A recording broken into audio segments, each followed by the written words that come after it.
the Lord.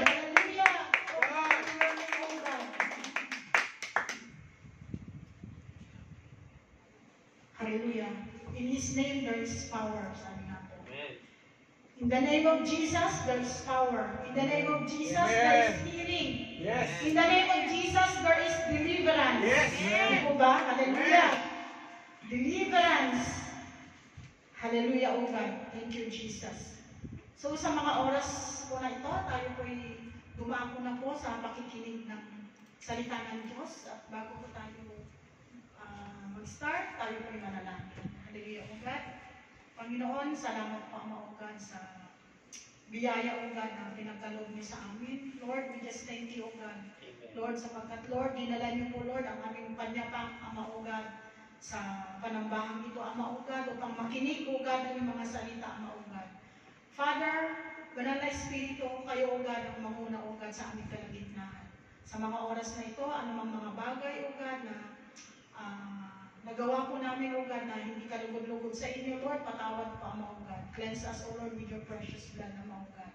At hayaan niyo po, Lord, na kami, O God, ay patuloy, Lord, na malaya, O God, na makinig, O God, ng mga salita. Lord, and I pray, Holy Spirit, O God, that kayo, O God, ang manguna. Hide me behind your cross, Ama, O God, upang ang mukha mo lamang, O God, ang makita nila, O God, sa aking buhay. We just thank you, O Lord. We just exalt your name, O God, for you are our God, O Lord, to be exalted on high, O God. Panginoon, salamat po in Jesus' name. Amen. Glory to God. Hallelujah. So, ang pag-aaralan po natin ngayon ay tungkol sa freedom. Freedom in Christ. Kalayaan na nasa kay Kristo. Hallelujah. Praise God. So, freedom in Christ.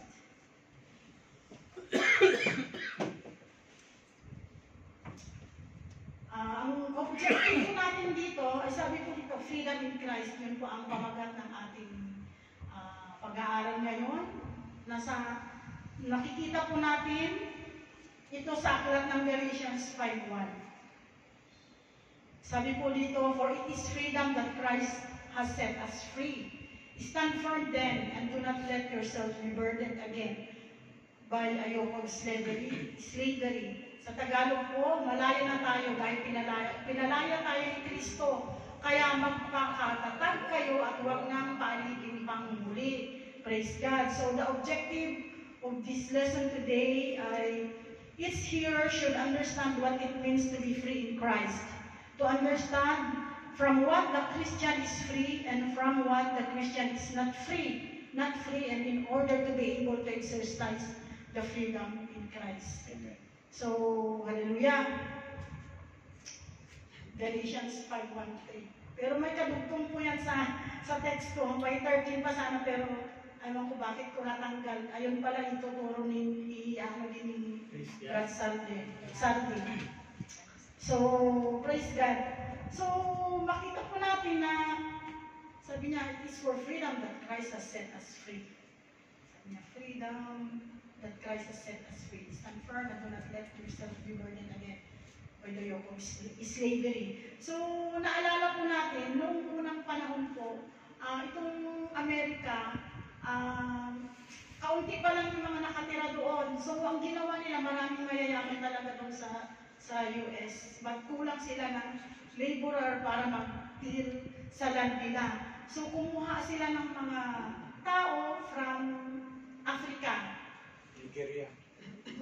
African din yun eh. Africa, basta dyan sa Africa na bansa. Dyan sila kumuha ng mga gagawing slaves para mag-till doon sa ano nila, sa land nila. So, hanggang naging open sila sa slaves. So, padami sila ng padami. Inabot na ng ilang siglo, padami na ng padami. Hanggang naging mga black Americans na sila. Kasi nano na sila eh, naging sila doon sa, dumami pa rin sila. Hanggang dumating sa time na nagkaroon na sila ng civil war kasi siyempre naramdaman nila, slave sila doon. Sila yung nagtitil ng lupa, lahat, gumaganap ng mga para maging yumaman sila. So, nagkaroon ng civil war ang America, black and the white. So, gano'n ang nangyari until the time biro mo, slave sila ng mahabang panahon. Until the time of Abraham Lincoln, nag-declare siya i-abolish na yung slavery. Anti-slavery yung inano niya sa Congress. So, ang nangyari, natupad nga yun hanggang naging malaya na. So, meron pong ginawa yung isang France na isang sculpture doon. Kaya yun napatayo yung freedom of, ano ba yun yung liberty? Statue of Liberty. So, ngayon, ang symbol nun yung Statue of Liberty, kahit sinong tao sa mundo pwede nang pumunta sa US. Yun yung doon, may freedom na sila eh. Freedom lahat, freedom. Marami ng freedom doon. Land of the free, Land of the free. Hanggang na-occupy na nga at hanggang ngayon Land of the free pa rin. Kaya parang mas marami na yung mga galing sa labas kaysa yung katutubo nila. So, makita po natin na may symbol. Kahit din sa Pilipinas, tayo din sinicelebrate natin yung Independence Day kasi na-free na tayo sa hawak ng Spaniards, Americans. Sinicelebrate natin yan. I think July 12 ba o June 12 or July 4. Basta ganun sinicelebrate natin yung mga freedom na yan. Even sa US, even sa Israel, di ba nung may Passover feast sila doon, sinicelebrate nila yung yearly kasi nung nagkaroon sila ng deliverance from Egypt to Israel, sinicelebrate nila yun, may significant yun doon sa kanila. Kasi naging slave na sila sa Egypt. So, sinicelebrate nila yung na yun, yung activities na yun, yung nila. So, praise God. So, bakit napaka-importante ang freedom na to? Why do we cherish it? Bakit? So, tingnan po natin kung ano yung meaning ng freedom. Sabi ko dito. Sabi po dito sa Romans 8:1, sabi niyo, therefore, there is now no condemnation for those who are in Christ Jesus. So, ito po yung meaning ng freedom. Sa Bible Dictionary po, ito po yung nakalagay. Liberty of a person from slavery, detention, or oppression.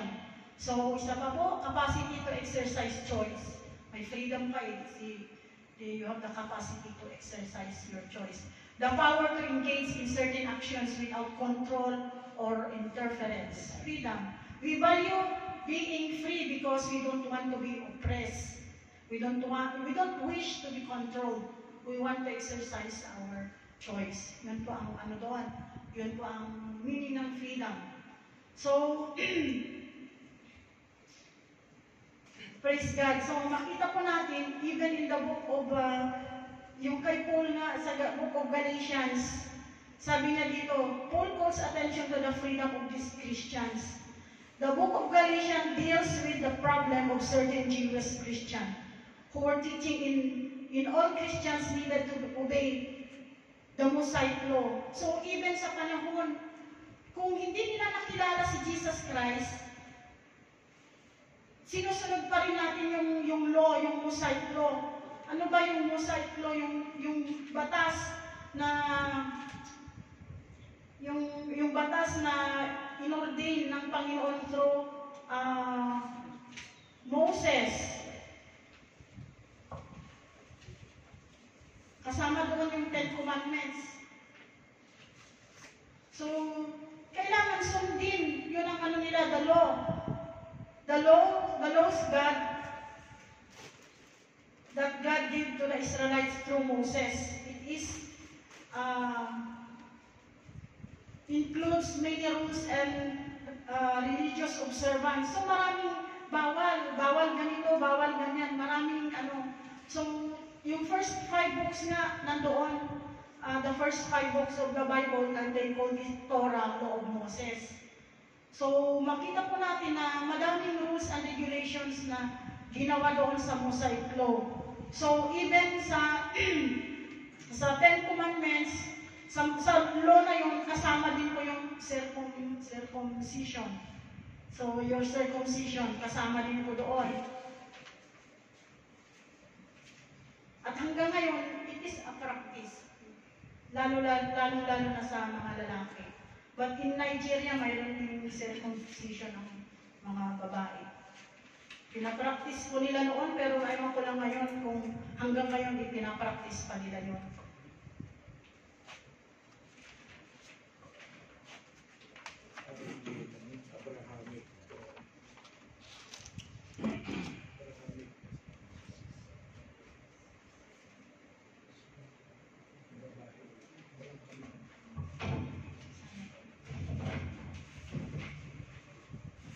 So, yun po yung naging problema doon sa Old Testament.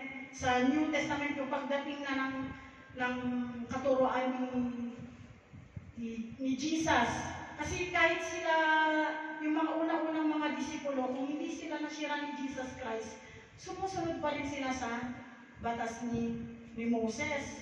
So, yun po ang problema doon. Kaya lang nagkaroon na sila na-encounter na nila si Jesus. Kaya mayroon na silang kalayaan, nagkaroon na sila ng kalayaan kasi tinuruan na sila ng Panginoong Diyos. Sabi nga ni Jesus Christ, marami na siyang mga pag-aaral. So, sabi po dito sa Acts 15:1, certain people came down from Judea to Antioch and were teaching the believers, unless you are circumcised according to the custom taught by Moses, you cannot be saved.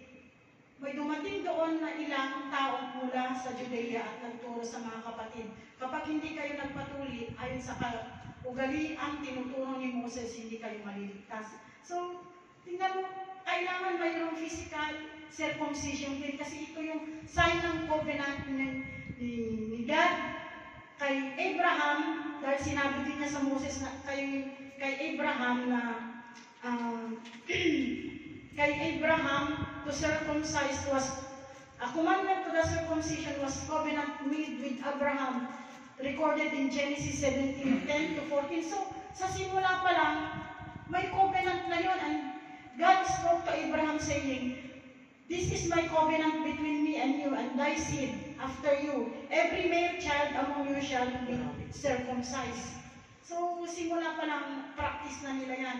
Bilang, parang yung blood compact sa atin. Bilang, katulad nun, nagkaroon ng blood compact si Katuna at saka si Miguel de Legazpi sa Spanish time. So, as a sign of friendship sa Spanish at saka Filipino. So, blood compact, yung dugo, igagano nila tapos ilagay sa baso at iinumin nila. So, katulad din dito, nagkaroon ng yung circumcision, mayroong dugo na ano doon. So, tingnan nyo, napaka-importante ang dugo, mayroong life yung blood. So, ganun po, yun din ang ano nila, covenant nila, kailangan magpa-circumcise para ikaw ay maligtas, yun ang sabi nila. Pero pagdating ni Jesus Christ, ang circumcision na sinasabi, yung pagtanggap mo na sa Kanya, na babaguhin ka ng Panginoon, tatanggalin na sa atin yung mga rebellious heart, ganon. Yun ang ano ng Panginoon, circumcision of the heart. More on spiritual, not on the physical. So, sabi po dito ni Peter, sabi niya sa Acts 15.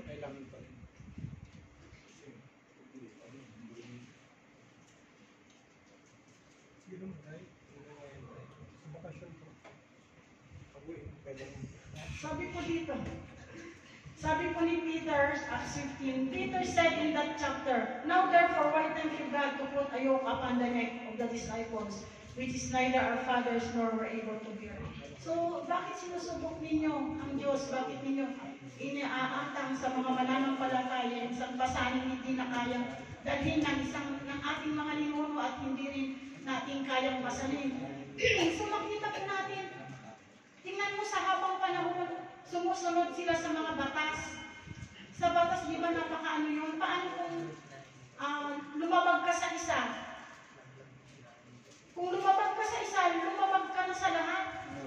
Ganon yung sinasabi sa James 2:10, lumabag sa isa, lumabag ka na sa lahat. So napakahirap. Buti na lang dumating si Jesus Christ para magkaroon tayo ng kaligtasan. So tingnan nyo, napaka ng abutin niya. Sabi niya, alam mo ba, sabi niya,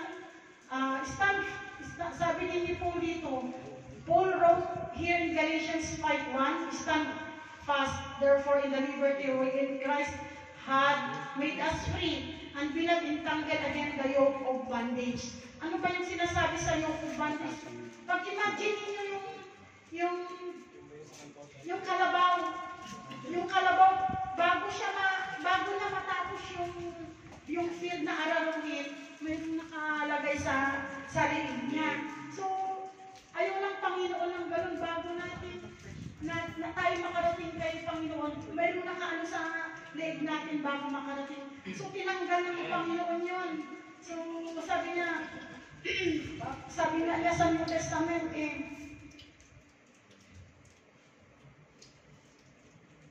sabi niya dito,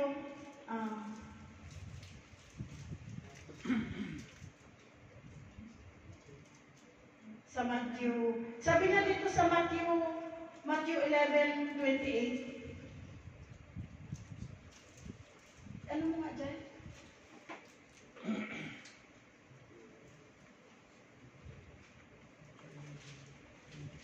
Sabi niya Matthew 11:28.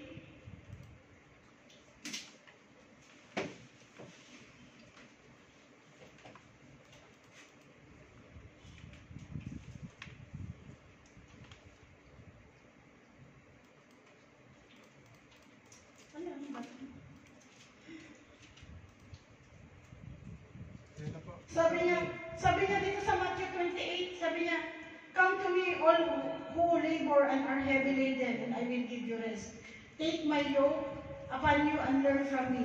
I am gentle and lowly in heart, and you will find rest for your soul. For my yoke is easy and my burden is light. So, nakaano po doon, may connection po siya sa New Testament din po. So, makita po natin na lahat ng mga ano nila noon, mga ginawa nila, may kagaanan kung na kay Kristo tayo. So, wala pong ano doon, wala pong kabigatan pag na kay Kristo tayo. Wala pong mabigat sa Kanya. So, Paul reminds them that they are now free from the burden of Mosaic law. So, kung sino yung tumanggap kay Yesu Kristo at siya'y nanampalataya sa Kanya, nagkaroon po siya at naniwala na siya ay namatay, hindi at nabuhay na muli, magkakaroon ka po ng kagaanan sa buhay, magkaroon ka po ng kalayaan sa buhay. Pero hindi kalayaan na gumawa ng masama, ng kagustuhan mo. Kasi ang gusto ng Panginoon, magiging malaya tayo na gumawa ng mabuti. So, yun po ang nais ng Panginoon sa ating buhay. So, sabi po dito sa verse 13, sa Galatians, yung sinabi na kanina, Galatians 5:13.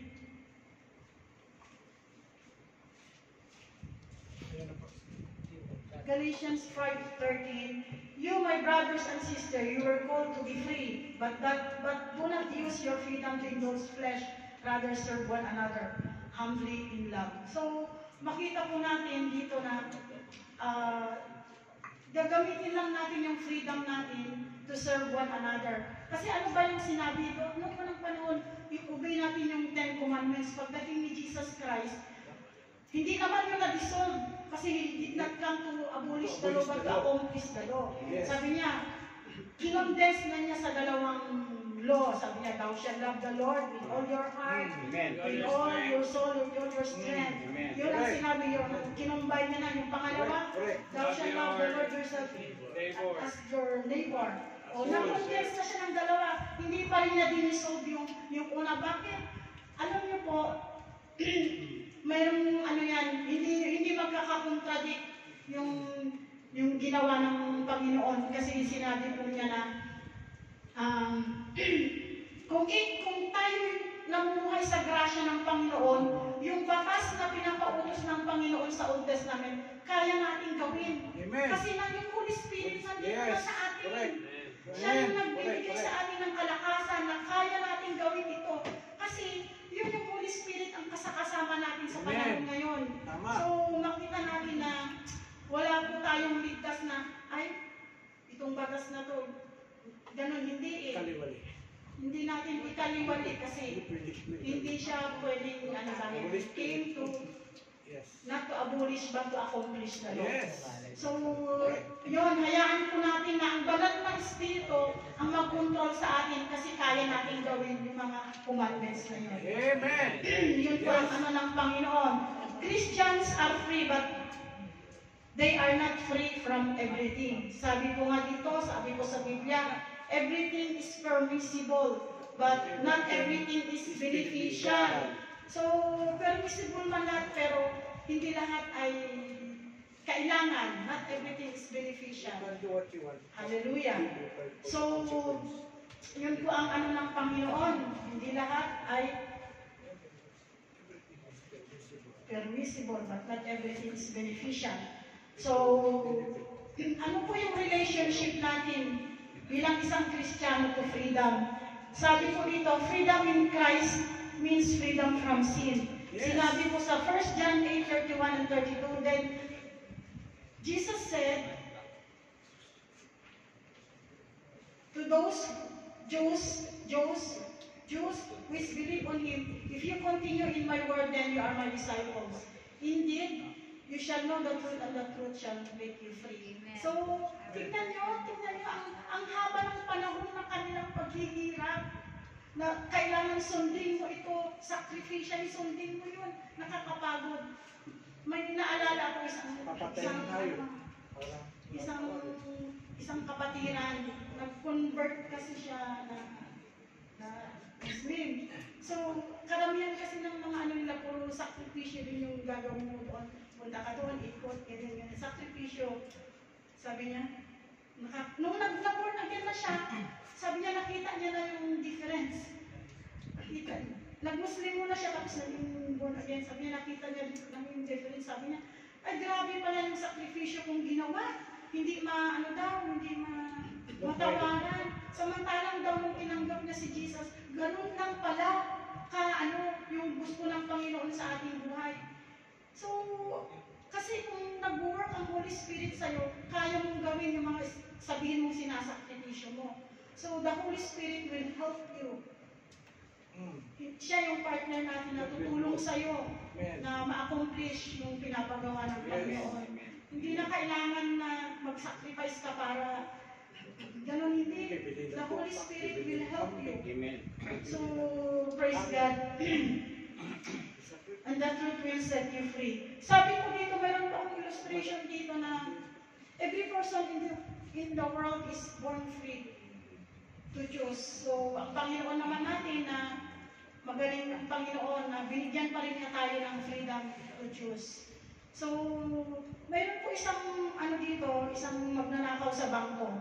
Sabi po dito, nagnakaw po siya ng pera sa bangko. Nung nagnakaw po siya, pagpunta niya doon sa judge, sabi niya, naisauli ko naman po yung pera.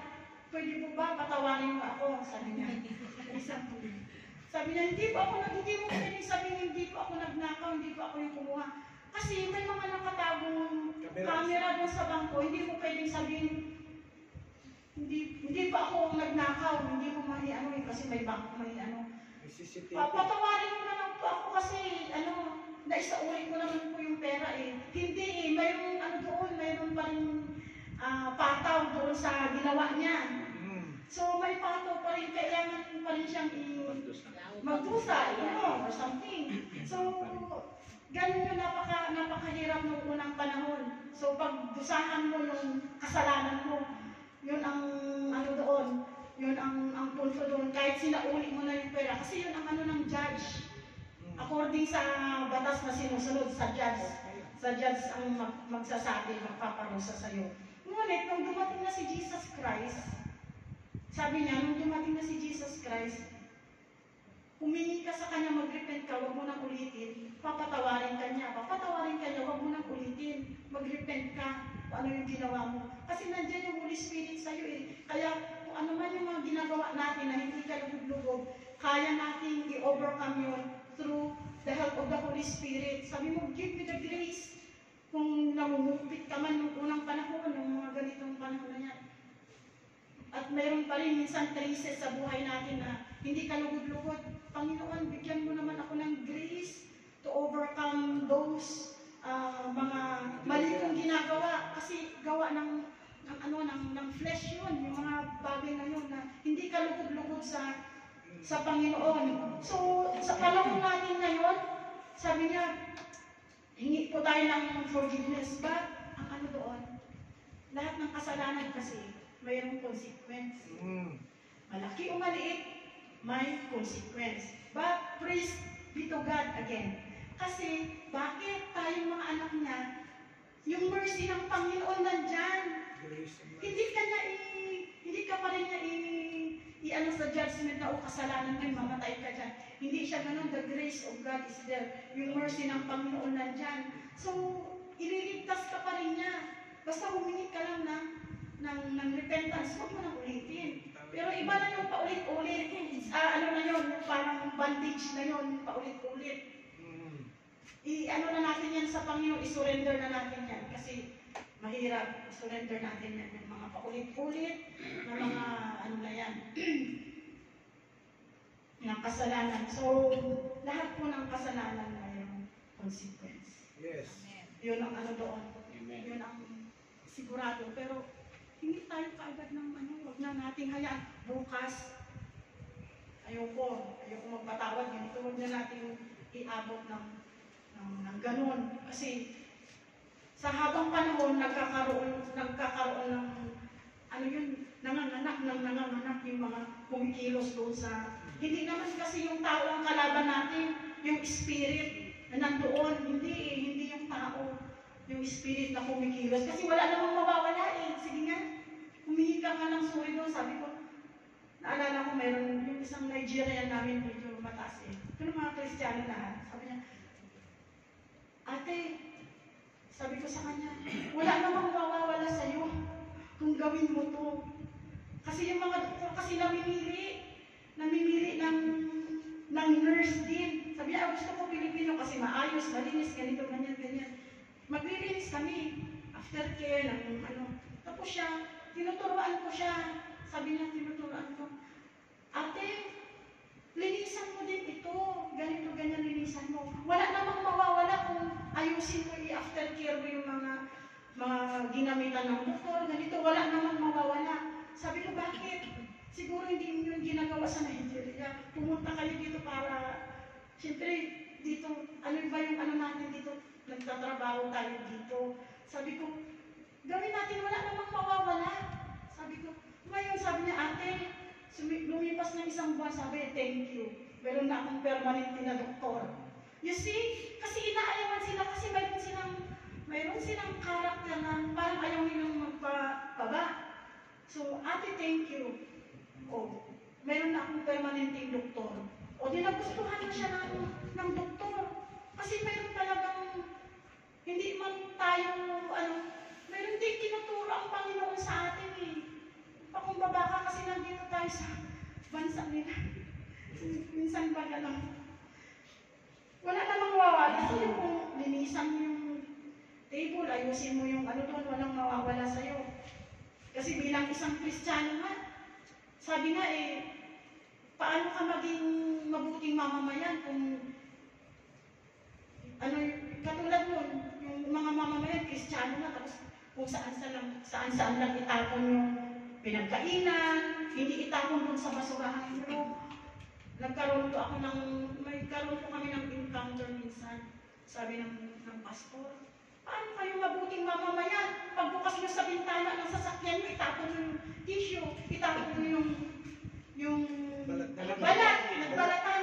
Maghanap kayo ng basurahan, mag-ikip nyo doon sa gilid para pagdating nyo sa bahay, pulutin yung pinagbalatan at itapon nyo doon sa basurahan. So, yun ang ano ng isang Kristiyano. Lagay na lang basura sa Hindi totoo naman. Doon ako natuto. Kaya never ako minsan pa nga doon sa school yung ano pa yun? Yung battle gun. Didikit ko. Sabi ko, Ilang kapatikulan mo. Oo, nakagkanta ko mo.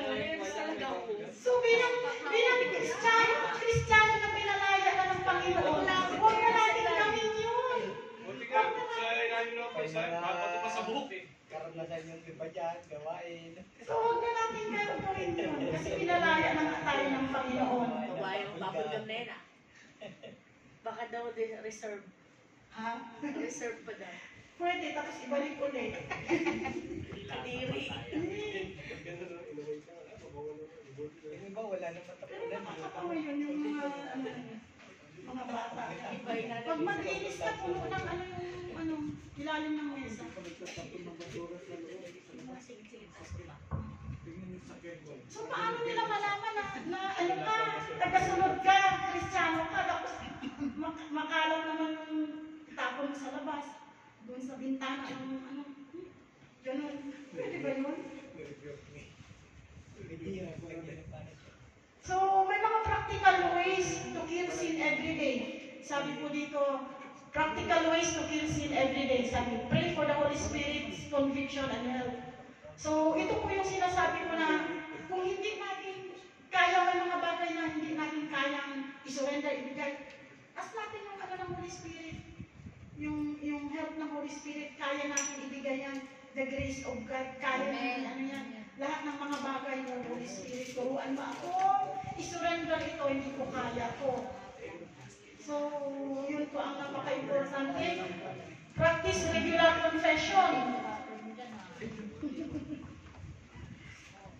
O, di ba malinis? Pinagdalamot tayo. Tayo nakalaglagi. Hanggang noon, magmula noon po, hindi ko makalimutan yung turo ng pastor na yun. Saging kasi yung sample niya eh. Yung ihulog sa sasakyan, tapos saging. Kasi doon lagi kami pupunta doon sa Taif. Di ba may mga unggoy doon, mamasyal. So, sabi po dito, another po, practice regular confession. Yan, lagi po tayong humingi ng confession sa Panginoon. Minsan, akala natin okay lang sa Panginoon. Ano natin sa Panginoon kasi minsan may mga na hindi natin alam na kasalanan na pala yun. Confess natin. So, remove or resist the temptation. O, mga temptations. So, natin yung mga, hindi naman kasalanan ang temptation, pero pag mag-yield ka na sa temptation, kasalanan na yun. Ayun, yung katulad, nag-scroll ka dyan, mamaya iba na yung nakita mo hanggang pumasok na sa spirit mo, naglalaro na yung utak mo. So, tell a friend. So, memorize the scripture. So, importante din po mag-memorize tayo ng scripture. Meditate on the cross. So, meditate on the cross. Lagi natin alalahanin kung ano yung ginawa ng Panginoon sa ating buhay. Ano yung ginawa niya sa ating buhay. Napakaano po yun. Yun po yung dapat natin i-meditate. Meditate on the cross. Deal quickly with offense. So, deal quickly with offense. Kung nakasakit man tayo, pupunta tayo doon sa, hindi tayo pwedeng makapag-offer ng ano natin. Kung hindi pa natin napatawad yung isa, yung may kapatid natin. Discern your desires. Ito din po yung discern your desires. Yung may old self kasi tayo na ito yung kahiligan natin noong unang panahon, i-apply pa natin. Hindi. Katulad nun, sa akin yung mga damit, mahilig ako kasi ng damit na may mga kung ano-anong nakalagay. Pero sabi ko, hindi na maganda to, palitan na yung damit na may mga ano ba yun? Mga burluloy at saka kung anong mga nakasulat. Yung mga nakasulat na kung ano-anong nakasulat. Diyan yung dragon pa nga minsan, sabi ko, ayoko na to. Tapon na, palitan na. So, kung discern your desire, minsan pa, noon, sa disco, mahilig mo disco. So, alam na natin na, alis na natin. Sige, subukan nyo kasi nasubukan ko minsan dito Kristiyano na ako pero sumama ko, sinubukan kong sumama. Ay, mahirap. Mahirap yung parang ayaw, hindi makapag-step sa dance floor kasi mayroong conviction. Yung Holy Spirit nagpo-convict sa'yo. May dancing, ganun. Worldly song. Mga ganun. Isa din yung worldly song. Akala mo, nakakatulong. Oh, God's life, a knife. Kasi, anong nangyari sa'yo? Sa God's life, a knife na yan. Ano ba yung so God broken-hearted. Wag yun. Wag yun. Sabi pa rin.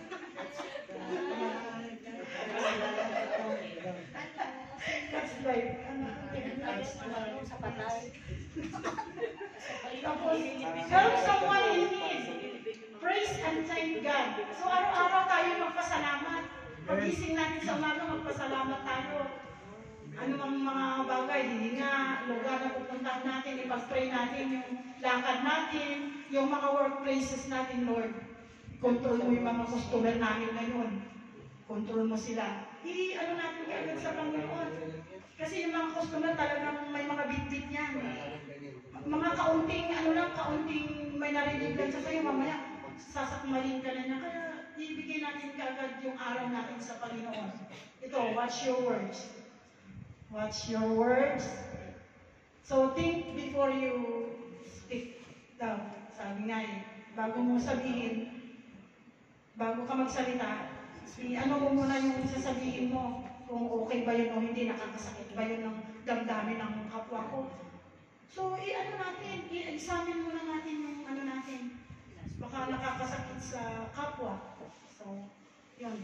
Forgive the repentant. Flee sexual sin. Ay, saan na ba?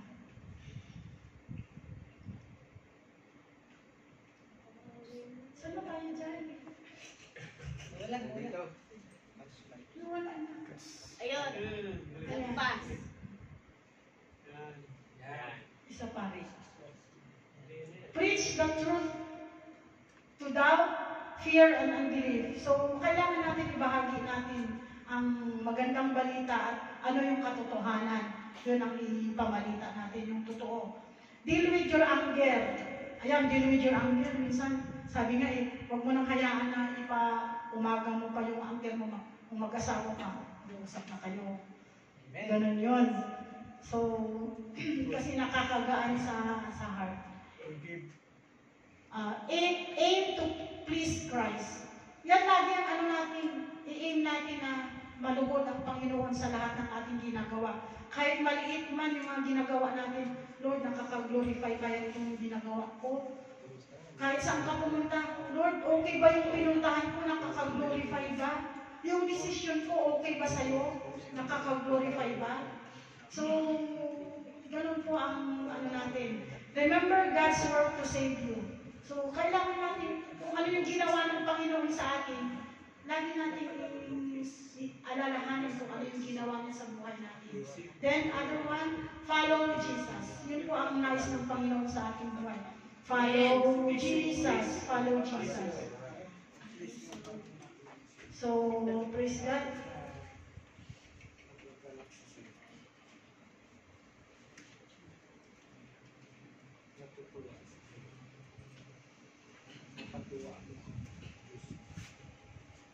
So, freedom in Christ is freedom from the Mosaic law. Yun nga sabi ko dito, for the law of the Spirit of life in Christ Jesus has made us free from the law of sin and death. So, kasi yung batas, napakahirap pag hindi mo masunod. Lumabag ka lang ng isa, labag na lahat. So, balik ka na naman ulit sa zero. Ang hirap, buti na lang dumating si Jesus Christ. So, praise God. So, there are many today who say they are under no law at all. So, hindi naman ibig sabihin na wala na tayong batas, huwag na natin sundin ito. Kasi nakalipas na, Old Testament ito. Hindi na natin sundin, hindi Kasi He did not come to abolish the law, but to accomplish the law. Sabi nga niya.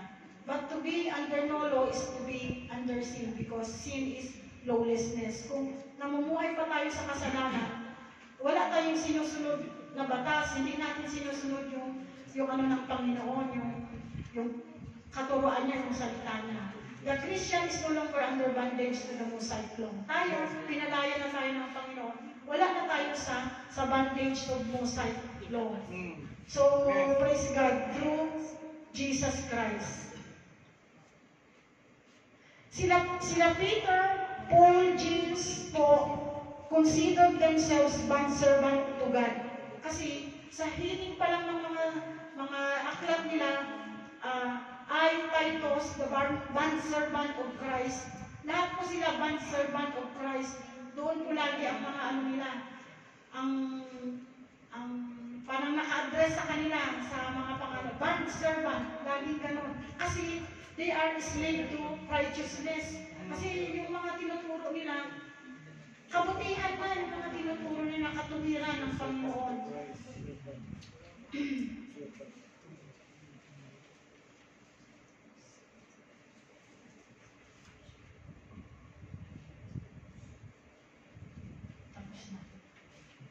So, sabi ko dito, we are no longer servant of sin, but we are servant of righteousness. We must act like servants of Christ. We must obey Christ's words. Yun po ang sabi ng Panginoon. I-obey natin yung salita ng Panginoon. We must serve one another. Yun nga po sabi sa isang batas ng Panginoon na kinondense niya, thou shall love yung neighbor as yourself, diba sabi niya? So, we should exercise our freedom to serve to serve God or to serve one another. Amen. So,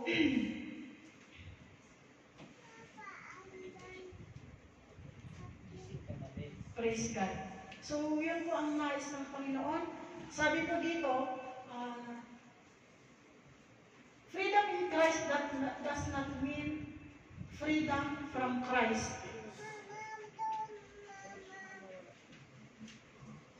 Sabi po dito, freedom in Christ does not mean freedom from Christ. Sabi po dito, having freedom does not mean that we are free from all things. Freedom in all things is lawlessness. Freedom from all things is lawlessness. And John says that sin is lawlessness. So sin is lawlessness. Walang batas. Hindi siya nakakonect sa ano ng Panginoon. Sa salit. Kanya-kanyang ano na yung choice mo na ay gawin ko to. Wala namang batas. Hindi natin kailangan i-exercise yung freedom natin na gumawa ng kasalanan. So,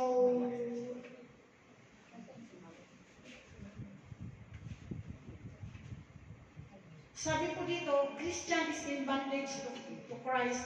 Katulad nga po, dapat dahil mga mananampalataya ay naka-bondage kay Christ na gumawa ng kabutihan, ng righteousness. Yun po ang ng Panginoon na katulad nila Titus, nila Peter. So, gayahin po natin sila kasi ganun yung tinuro ng Panginoon sa kanila eh. Ano ba yung meaning ng doulos? Sabi ko, the Greek word doulos literally means a slave. Kaya pala mayroong MB doulos. Doon pala galing yung ano nila. Yung mga barko na nandoon lahat yung mga reading material na nag-iikot sa buong mundo. Doon pala siya galing slave. Slave to righteousness kasi ano sila ano sila around the world. Nagtitinda sila ng mga books. Yun ang mga Christian, mga literature. So, yun po ang nais ng Panginoon sa ating buhay. We must obey Christ's word. We must follow the example of Christ. We must serve one another. So, yun po ang ano ng Panginoon sa atin. Hindi po yung freedom na gagawa tayo ng kasalanan. So,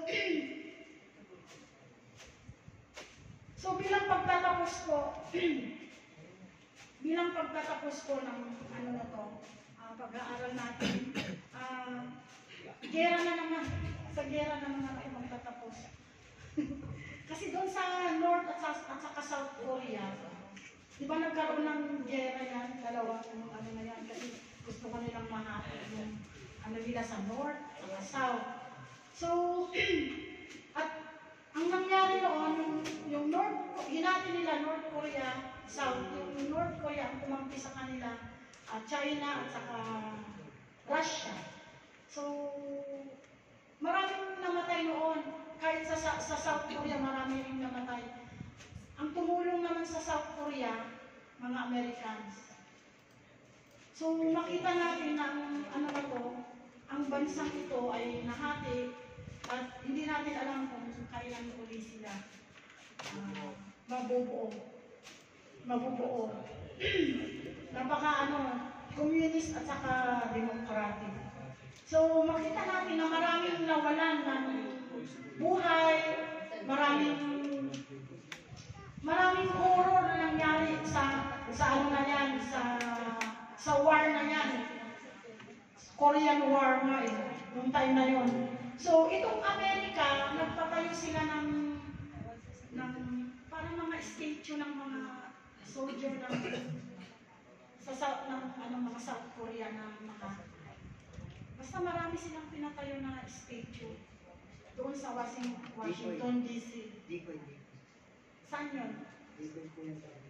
Ayun, basta mga statue ng mga mukha, iba-ibang mukha ng mga... Oo. Madami yung pinano nila.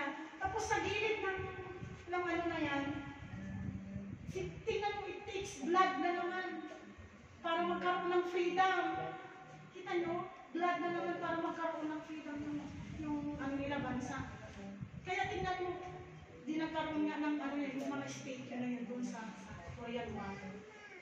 Yung mga mukha ng papakita din ng mga iba't ibang emotions, yung mga pagkagawa ng mga statue nila. So paglakad mo ganun, doon sa dulo ng may caption doon, sabi niya doon, freedom is not free. Sabi niya, freedom is not free. Doon sa caption nila, nakalagay kung kailan nagkaroon ng war. So makita natin na ang freedom natin ay hindi free. Free na gumawa ng kung ano-ano. So, ito, sabi nga, it took the death of God, of Jesus, God's Son on the cross. Sabi niya, it took the death of God's Son on the cross to purchase our freedom and redeem us from the bondage of sin. So, freedom is not free. Freedom is not free. Jesus paid the price for your sin. But if you reject Him, you will pay for your sin yourself eternally. Freedom is not free. So, freedom is not free. Hindi po, mahal po yung freedom natin. Ito, the blood of Jesus Christ para magkaroon tayo ng kalayaan. So, praise God. Lagi po tayong magpasalamat kasi sa pamamagitan niya ay nagkaroon tayo ng freedom, kalayaan. So, i-ano natin sa heart natin at sa mindset natin na, Lord, thank you. Kasi pinalaya mo ako. Nagkaroon ako sa pamamagitan mo ay nagkaroon ako ng freedom. So, yun po ang nais ng Panginoon sa ating buhay. Paano ba tayo? May mga bagay kasi na minsan, paano ba kung maging malaya? Minsan yung isip natin, kailangan natin, natin sa Panginoon. Minsan, okay tayo, malayang naglalakad, pero yung isip pala natin may naka-bandage ng mga sa kaisipan natin. So, i-ask natin yung help ng Holy Spirit na, Lord, tulungan mo ba ako na makalaya ako sa mga bagay na to. Lahat, i-ano natin sa Panginoon. Kasi gusto ng Panginoon, nais na tayong lumakad sa Espiritu. Kasama na natin siya eh. Mag-obey tayo sa kanyang mga salita. At tutulungan din na tayong maging overcomer. Magiging overcomer sa lahat ng mga akala natin na hindi natin kayang ibigay, surrender. At kung ma-overcome natin, ano bang matatanggap natin? May pagpapala, di ba? So, yun ang nais ng Panginoon kasi hindi naman siya pumunta dito para to kill, to destroy, but to give us life abundantly. So, napakainam po na yun po ang nais ng Panginoon sa atin na tayo ay magkaroon ng kalayaan. So, let us walk in the Spirit para hindi natin ma-fulfill yung gawa ng kaaway sa ating buhay. Yung gawa ng laman sa ating buhay. Amen. So, hindi man tayo perfect, but every day, binabago niya tayo araw-araw. Sabi niya, little by little, little by little, every day, God is changing me, He's changing me. Kanta yun. Paano siya kanta yun? Little by little, every day, little by little, every way, Jesus is changing me.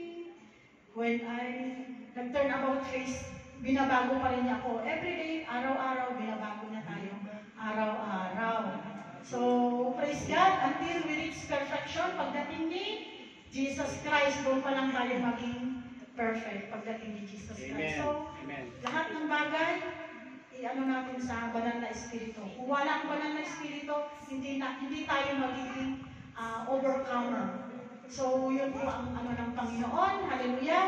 Sana may napulot po tayong aral sa araw na ito. Glory to God. Freedom in Christ. Hallelujah. Panginoon, salamat po, Ama o God. Tunay nga po, Lord, na ang kalayaan o God ay nakamit na po namin, Ama o God, sa pamamagitan niyo, Ama o God, bilang Panginoon namin, O God, at tagapagligtas, Ama o God. Lord, salamat po, O God, for dying on the cross for us, Ama o God.